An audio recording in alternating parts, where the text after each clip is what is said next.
Alright guys, sorry not getting much done in these videos, mainly just because I'm getting so tired when I get off of work, so I work a lot, so I don't really want to do much, but I'm still trying to do work. So I got this side completely done, except for over on this plug, which is actually basically done. I just need a ground in there if I want it.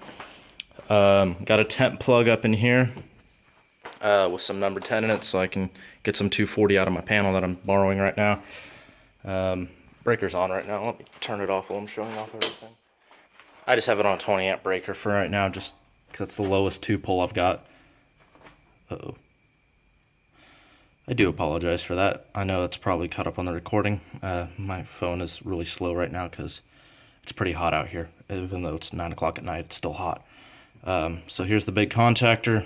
There's the little contactors, and you got 120 neutral, or H1 neutral, H2, H1 neutral, H1, and X1. I'm calling it X1, which is the 480 tap, and everything in. So if I go ahead, turn on the breaker, this 2-pole down there, nothing goes boom, and the plugs are upside down, which I actually don't mind at all. If I'm thinking about it, I really don't mind that, because in a sense, if you need to emergency disconnect it, you could easily grab the top of the cable and it will want to rip out, because the force of the cable will want to take it with it. And most likely I will have these cables coming up and over and possibly into another cabinet, so it's not that bad. So I have this guy leaned down so I can easily see it because it's up here on my workbench. Turn that on, all the controls working. This is on that plug right now. So this is your guys' first see. I just tested it to make sure. I knew it would work, but I wanted to make sure. This is your guys' first see of what this thing looks like when not completed yet, very close. I just got to take all these outputs and connect them up to the final plug, which I'll do tomorrow or the day after tomorrow or something. So if I go ahead and turn on, you can see how that turns off. Yeah, you see how the other circuit's completely cut out and you won't be allowed to use them. So that's the safety interlocks working. So if I go and turn on the ballast, go make it latching. See, works just fine. And I have it on. Oops, turn that back on. This is really difficult to hold one-handed. Momentary. Let me turn off. I need to start looking at my phone. 120.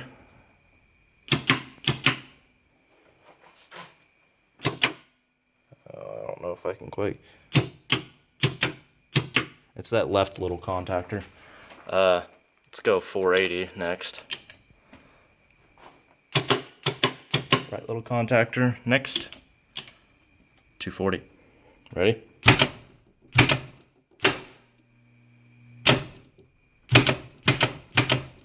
I don't know if you can see how much that's moving everything, but even if that's completely latched and everything's latched, I can just simply, everything shuts off. Simple as that. So that's everything done so far. So yeah, I know it's a bit of a rat's nest right here, but oh well. This thing needs a lot of more features added to it. A lot of more. Wow, I am tired.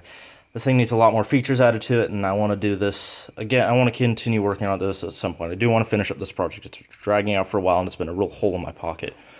So I want to finish this project. Turn off this. So I really want to finish this. So eventually, what will happen is the next, which could be a year from now or whatever, when I really start giving this thing power, is all this will be upgraded, possibly moved. Possibly even the 120 volt or the main side of things will be moved out of this cabinet, and this will just turn into a control cabinet, and then I'll have a power cabinet and put the Variac in that cabinet as well.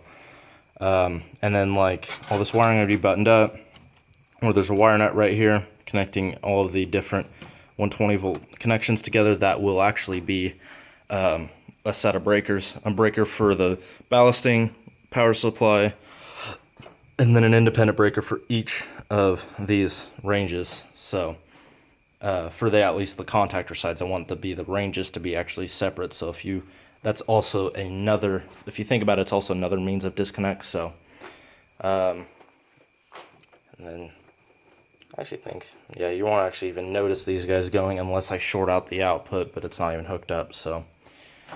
Yeah, so breakers need to be added to it. The voltmeter still need to come in.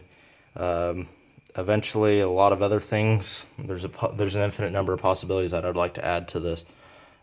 Possibly even auxiliary controls, so I can have a simple, like maybe even like a small variac in there that can only rate it for like 1 or 2 amps. That could be for an auxiliary for like a rotary spark gap or something if I want to build a big Tesla coil, an old-fashioned one. But anyways, thank you guys for watching.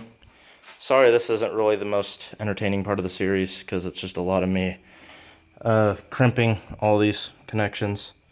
Because I bought that hydraulic crimper for my car audio project, or actually that was after my car audio project. That was for another project. So I ended up using that to crimp all these lugs on that I got over there. Cell tower lugs. So anyways, thank you guys for watching. I'll see you guys in the next video. I'm gonna go to bed.